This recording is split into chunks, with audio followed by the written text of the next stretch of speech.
common argument that I hear in favor of bringing Aaron Rodgers to Pittsburgh is that he offers the best chance to go for a Super Bowl right now.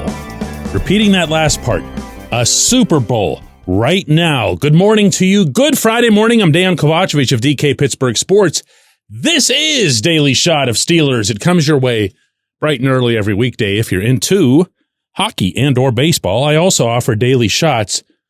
The other two teams in town that I cover, the Penguins and the Pirates, nothing new at all on the Rodgers front because I don't even know that there's going to be. Maybe he'll just retire. As long as that door remains open, though, this remains a real subject. And within that subject, I think should be something that doesn't get discussed or debated nearly often enough within this, and that's why. Like, do you see the 2025 Steelers as being contenders? Do you see them as being in a caliber with the Chiefs, with the Ravens, with the Bills? And that's just on this side of the conference divide. Can they beat any of those teams? I mean, sure, they've beaten the Ravens, but are they of that caliber? Are they of that status where you say, man, if only there was a 4-time MVP we could bring in for the magical finishing piece?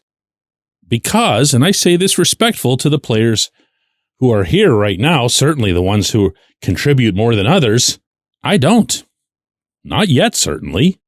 And I don't know that I will after the remainder of free agency or even the NFL draft. Think of it this way. Just go from the offensive perspective. Whether you have Rodgers at quarterback or Mason Rudolph or someone else, you're still operating in an Arthur Smith system with a whole bunch of big bodies and a priority of shoving teams backward. That's not going to change regardless of who's quarterback. And thus, neither is the need for that phase of what you do to be really, really, really good. And we don't know that it will be. I'd like to think that it will. You guys know how I feel about Jaylen Warren getting a chance.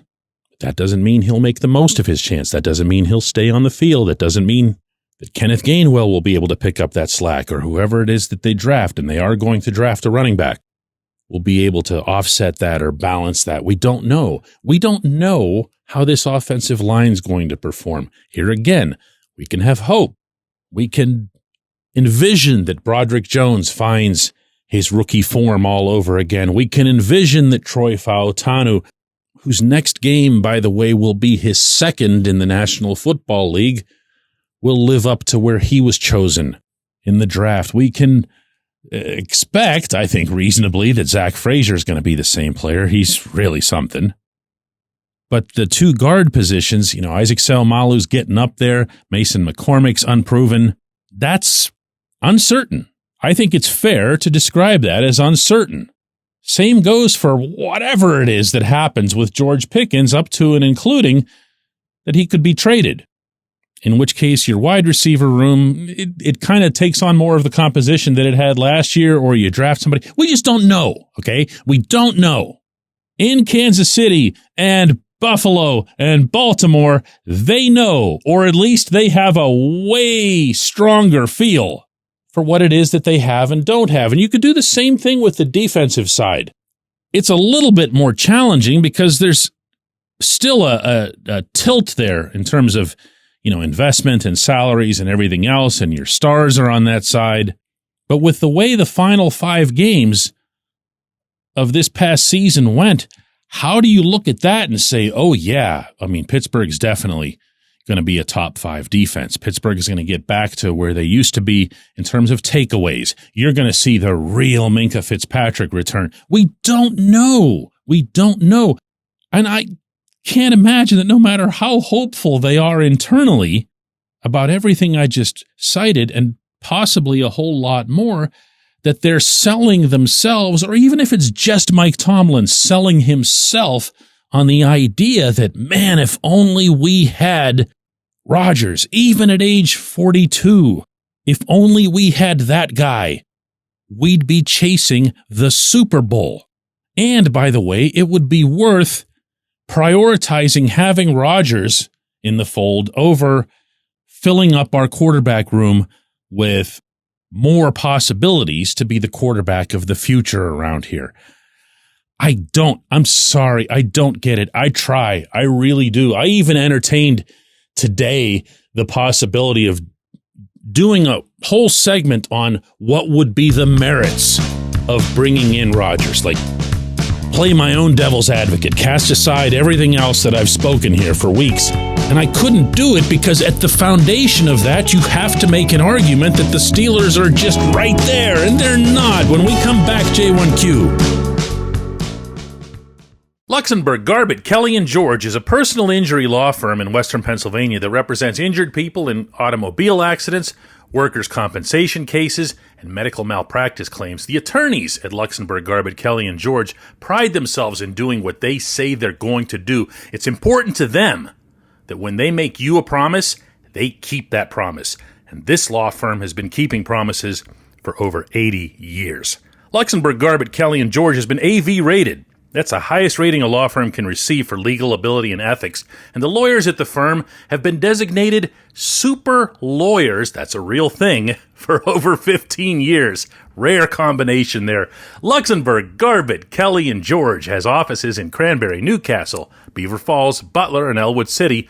Learn more about them at lgkg.com or by calling 888-842-5454. Again, that's 888-842-5454.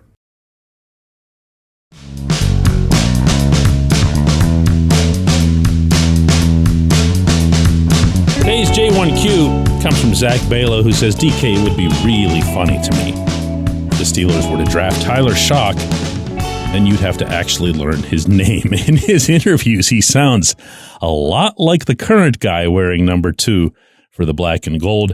Just remember, Chuck it Shock. My J1Q is, with all the talk about a young quarterback in the draft, would you be willing to use the 3rd round pick that the Steelers have at that position, considering that the Steelers no longer have the 2nd rounder? I'll get the Shock thing right. I'm just so used to calling him the old guy. He's 25 going into a draft. There's no way that doesn't give off Brandon Whedon vibes. Sorry. The young quarterback that the Steelers might or might not take in the upcoming draft could be, and arguably should be, a 3rd rounder if they find somebody who fits that. What I would not do is reach. What I would not do is say, need to have a quarterback up here. Need to have one out of the top 2 guys in this class because we're prioritizing this or that. And Shock himself might present the perfect exhibit as to why. Let's say that you feel like you've filled up your various positions through free agency. You've even addressed some of the depth chart at those positions. And to be fair, although we haven't talked about them much, the Steelers have done quite a bit of that in the past few days. They haven't been the sexiest signings, aside obviously from DK Metcalf. And from a name standpoint, you could throw Darius Slay into there. But they've gone at wide receiver. They've done it at corner. They've done a bunch of it on the defensive line. They've done it at linebacker. They've done it at special teams. And that's what you want to do. You don't want to be drafting for need. But especially when you don't have the 2nd rounder, especially when your recent draft classes haven't exactly popped off the pages when it comes to analyzing them, I'm infinitely more inclined this year to go BPA, best player available. If that means a defensive lineman in the 1st round, great, because that's the position that's universally acknowledged to be the deepest. If they just go to whoever's left on their own list, regardless of position, well, almost regardless of position, I don't think you could justify in any way adding an edge rusher there. Just take the best player. And then there's no 2nd rounder, so you get to the 3rd round. Just take the best player. If you're still looking for a quarterback, or for that matter, the running back that they're really determined to get, start doing that later. If those players weren't already your BPA in the first 2 selections. That's just how I feel about it. I think that's more of a bigger picture attitude that I'm taking there, because I'm tired of looking at these classes 3, 4, 5 years after the fact and saying, what the heck? You can't just keep having drafts like this. You got to find your next TJ Watt. You got to find your next Cam Hayward. Even in later rounds, you've got to find your next Antonio Brown or Martavis Bryant. The drafts themselves, this draft itself, needs to be better. I appreciate the question. Really good one. I appreciate everybody who listens to Daily Shot of Steelers. Don't forget, we have a double shot live video program coming up today at 4 p.m. Eastern, and then this show will be back next Monday.